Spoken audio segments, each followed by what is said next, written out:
Good evening. You are tuning in to AWANI Tonight with me, Cynthia Ng.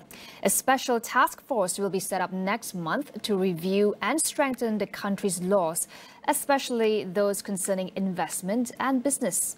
Law and Institutional Reform Minister Datuk Sri Azalina Othman Said says the laws would involve big businesses and online trade, sales and purchase contracts, as well as countering scammers. The special task force will also study issues related to artificial intelligence involving technology fraud and the country's preparedness to manage businesses in this field. Azalina said that the task force would work together with local universities and related agencies to conduct studies and the review. She aims for the task force's proposal on legal amendments to be tabled in next year's Parliament session.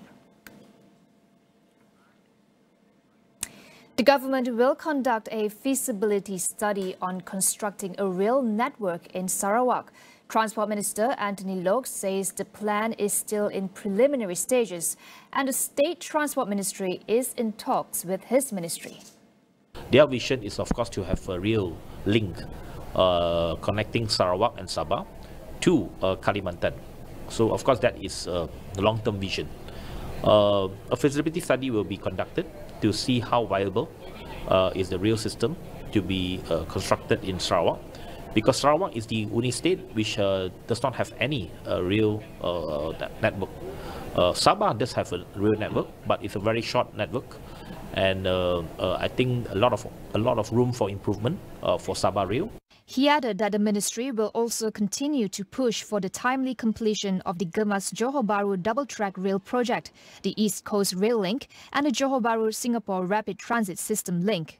It will also start rolling out new projects, including the Klang Valley MRT3 and the Penang LRT. The polling day for the Pulai Parliamentary and Simpang Jeram state seats by-elections has been set for September 9th. The Election Commission also announced nomination day for candidates will be on August 26th, while early voting will be on September 5th. The campaign period for the by-elections will be 14 days after nominations are held. Postal ballot applications for voters living overseas open today and will close on August 12th, with applications to be done online. Both seats were vacated following the death of its incumbent, Datuk Sri Salahuddin Ayub, on July 23rd. Salahuddin, who was also the Domestic Trade and Cost of Living Minister and Amanah Deputy President, died at Hospital Sultanah Bahia in Alustar, Kedah after suffering a brain hemorrhage. Election candidates and election officials with influenza symptoms are advised to take precautionary measures and wear face masks and exercise social distancing during the 6 state elections. Health Minister Dr. Zaliha Mustafa says this is to curb the spread of infectious diseases.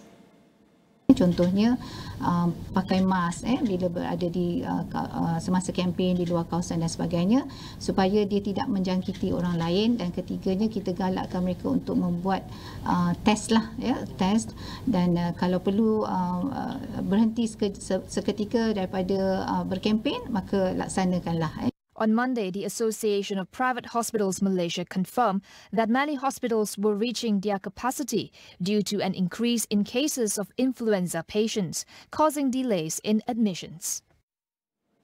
We'll go for a quick break. Stay tuned for more.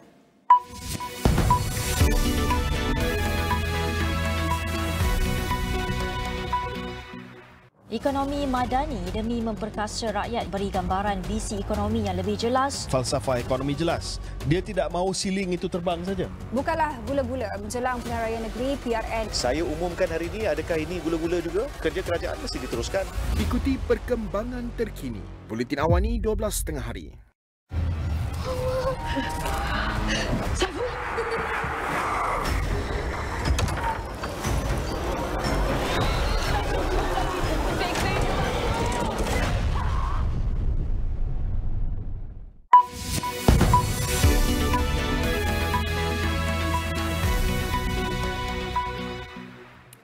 Welcome back. A parliamentary vote for Thailand's next Prime Minister has been postponed once again, prolonging a political deadlock since the May elections. The House Speaker says the vote, scheduled for Friday, can only be held after a constitutional court ruling on an appeal by the Move Forward party. The vote was set to take place after two unsuccessful attempts by Move Forward leader Pita Limjaroenrat to become Prime Minister. But the Independent Ombudsman Office had petitioned the Constitutional Court to review the decision to block Pita's renomination as Premier. Speaker Wan Muhammad Nurmata said the vote would be rescheduled once the court reaches its decision on August 16th. Voters rejected nearly 10 years of rule by the military and a military-backed government in the May polls, with Move Forward winning the most seats, followed by the populist Pantau party. On Wednesday, Pantau announced that Move Forward was no longer part of an 8-party alliance aiming to form the next government, and that it would nominate real estate tycoon Sita Thavisin for the premiership. Over in Thailand's north, one person has died and a dozen houses were swept away after heavy rain triggered flash floods and mudslides in Mae Hong Son province. Authorities have evacuated around 100 villages as the mudslide damaged roads and cut off highways. The Thai Meteorological Department warned that heavy rain will continue on Thursday in all regions in the country. Since Tuesday, heavy rain pounded the northeastern Thai provinces overnight, flooding almost 1.6 million square meters of farmland in Phnom district.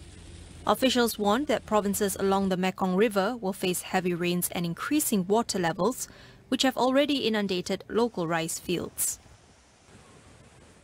India has restricted imports of laptops, tablets and personal computers with immediate effect in a bid to encourage local manufacturing. Buyers will now have to obtain permits and licenses to import such devices. The restriction comes on top of measures to discourage imports of foreign electronics that have been in place for years. In May, Prime Minister Narendra Modi's government launched a $2 billion manufacturing incentive scheme to bring more electronics production to India as companies look to diversify their supply chains beyond China. Shares of local electronics contract manufacturers rose after the government's announcement. Dell, Acer, Samsung, LG Electronics, Apple, Lenovo and HP are some of the major companies selling laptops in the Indian market, and a significant proportion are imported from countries such as China. North Korea has confirmed its custody of Travis King, the U.S. Army private who ran across the border about 2 weeks ago. The United Nations Command did not provide further details on Pyongyang's response, stating it does not want to interfere with efforts to bring him home. The UN Command, which oversees the Demilitarized Zone (DMZ), sought information on King using its direct phone line to the North Korean Army in the Joint Security Area. North Korea had previously acknowledged the request, but this marks the first time they have responded. The country's reply indicates that it could be open to begin negotiations with the U.S.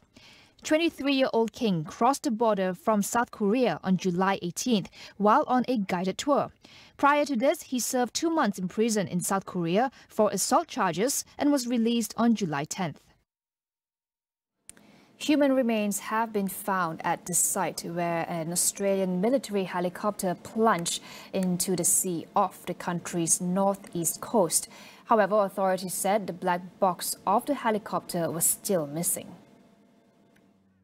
4 crew members were on board the MRH-90 Taipan helicopter when it crashed near the Whitsunday Islands during a military exercise on July 28th. Officials said the remains and parts of the cockpit were located about 40 meters below water surface, using a remotely operated underwater vehicle. According to officials, the debris field was consistent with a catastrophic high impact, but the human remains were unlikely to be identified until more wreckage was found. An investigation is underway into the cause of the crash. In recent years, China's foreign policy has undergone a notable transformation, shifting from the use of soft power to a more assertive approach known as sharp power, leveraging on its economic and military might. Larry Diamond, Senior Fellow at the Hoover Institution, sheds light on China's adoption of sharp power tactics to assert its influence in the Indo-Pacific region and its implications for nations. During a recent briefing with journalists from the Foreign Press Center at Stanford University, he highlighted how China's sharp power is mainly sought through propaganda and information control. The ideal for them is mental control, informational control, normative control. And so the propaganda apparatus powered through the Voice of China and the promotion of Xinhua News Agency and other PRC news sources as, for them, hopefully the predominant source of news for a lot of global media is extremely important. And it's also pretty darn clever, because if you read the feeds from the Chinese news agencies, you know, a lot of it's just straight reporting. They're just giving you the facts, like CNN or Agence France Presse or BBC would. And so you think, well, why not use this source? But it's the 15% that's at, you know, kind of buried underneath that is slipping in a Chinese point of view subtly in the course of some news articles, and then with specific articles that are much more pointed. And it's also not just what is reported, but of course what isn't reported. Controlling the narrative means suppressing anything critical about what China has been doing in Xinjiang province, what China has been doing to completely suppress and extinguish freedom of the press and the rule of law and the semi-democracy that existed in Hong Kong, to arrest dissidents and even human rights lawyers in China, to nibble at the edges of Indian sovereignty, to take control of the South China Sea with the construction of these new islands, whatever. You just won't see any type of criticism.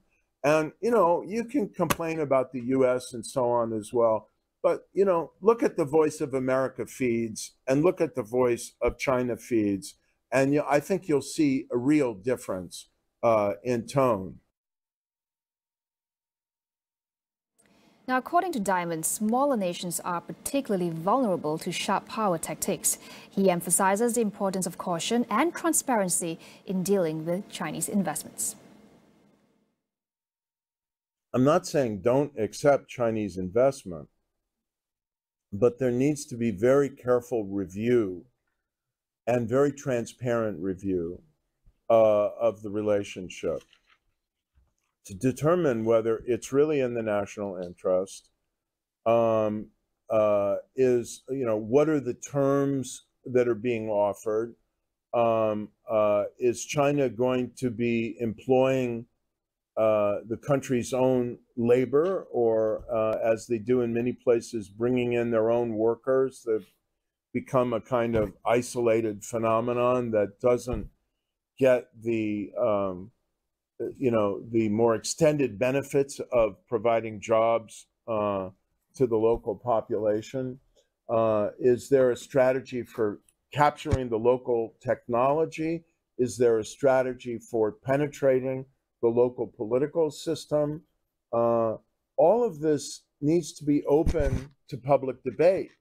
And if the investments are not happening, or the loans are not being finalized in ways that are open to the scrutiny of the press, the parliament, research institutes, and independent actors, I can just tell you, on the basis of what's happened elsewhere in the world, bad things happen. And usually those bad things are lubricated. That wraps up AWANI Tonight. I'm Cynthia Ng. Thank you for watching and good night.